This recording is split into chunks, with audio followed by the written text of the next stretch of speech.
Just some questions with the formula. I always follow the instructions on the tin in preparing the formula.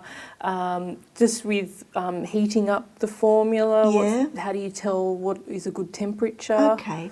Well, I guess you can heat it up.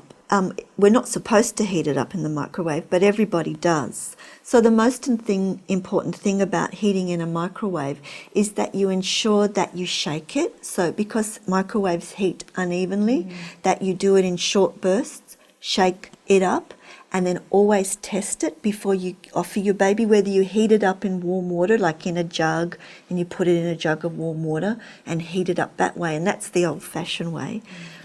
But you make sure before you ever let your baby have it that you test it. And the best way to test it really is on your wrist, because that's where we feel the heat.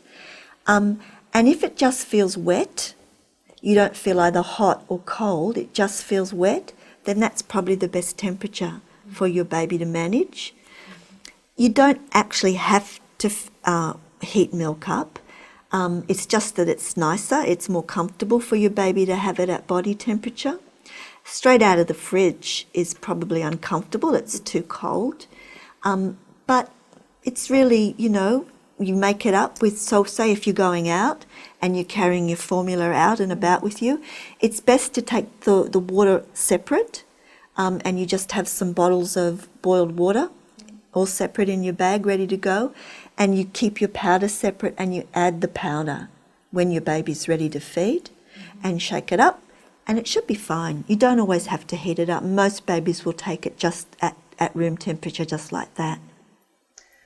Can shaking it up introduce too much air into the formula that will give them more gas? No, as long as you did what we talked about earlier, make sure that the teat's covered up, that will be fine. So no, shaking it up is good because you mix it all up properly and it might have a few bubbles in it, but your baby doesn't necessarily drink those down.